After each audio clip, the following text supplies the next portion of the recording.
நாங்கள் பேலஸுக்கு உள்ளுக்கு வந்துட்டோம், அதாவது முற்றத்துக்கு வந்துட்டோம். உள்ளுக்கு என்ன சொன்னால் பேலஸுக்குள்ளே போகல, அதனுடைய முற்றத்துக்கு வந்திருக்கிறோம். இங்கே அந்த மேற்கூரையை பாருங்க, எவ்வளவு அழகாக வேலைப்பாடு செய்யப்பட்டிருக்கு. மேல் கூரைகள் மட்டுமே மிக அழகாக வேலைப்பாடு செய்யப்பட்டிருக்கு. உண்மையிலேயே ஒரு அரசனுடைய மாளிகை எப்படி இருக்குமோ அதே போல அமைக்கப்பட்டிருக்குது 19ஆம் நூற்றாண்டில் இந்த பேலஸ். அலெக்சாண்டர் கோ என்றவர் இந்த பேலஸை இப்படி அமைச்சிருக்கிறார் சொன்னான். அவருடைய அழகியலை எப்படி நாங்கள் சொல்லலாம் யோசிச்சு பாருங்க.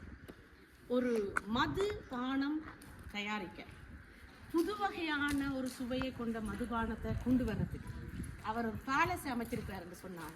அவர் உண்மையிலேயே ஒரு கலா ரசிகனாக தான் இருக்க வேண்டும். இதை பற்றி நீங்களுடைய கருத்தை எனக்கு சொல்லணும். இதில் ஒவ்வொரு விடயங்கள் சொல்லப்பட்டிருக்குது. நாங்கள் பே பண்ணி உள்ளுக்கு போனால் என்னென்ன இருக்கும் என்றதை சொல்லப்பட்டிருக்கு. ப்ரெசன்டேஷன் திஸ் எக்ஸ்பீரியன்ஸ் இங்கே போனால் பெனடிக்டின் என்ற பேலஸுக்குள்ளே, இதுக்கு பேர் பெனடிக்டின், இந்த பேலஸுக்கு பேர் பெனடிக்டின் பேலஸுக்குள்ளே போனால் மியூசியம் இருக்குது, ப்ரொடக்ட் பண்ணுற இடம் பார்க்கக்கூடியதாக இருக்குது, டேஸ்ட் பண்ணுறதுக்கான விதங்களும் இங்கே கொடுக்கப்பட்டிருக்குது. இப்படியாக இங்கே கேம் இருக்குது, எஸ்கேப் கேம் என்று சொல்லி கேம்ஸ் விளையாடலாம். மொத்தமாக 25 யூரோ கட்டினால் நிறைய விடயங்களை பார்க்கக்கூடியதாக இருக்குது. இதை முன்கூட்டியே ரிசர்வ் பண்ணிட்டு கூட நாங்கள் வரலாம். ஒவ்வொரு விடயத்துக்கும் எவ்வளவு நேரம் எடுக்கும் என்று கூட சொல்லப்பட்டிருக்குது.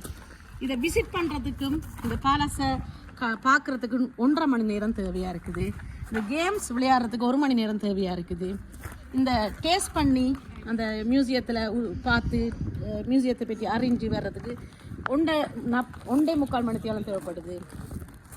கொக்டல் அதுகளை டேஸ்ட் பண்ணி பார்க்குறதுக்கு 2 மணி நேரம் தேவைப்படுது. இப்படியாக மிக அழகாக விளக்கம் கொடுத்துருக்குது இந்த இடத்துல.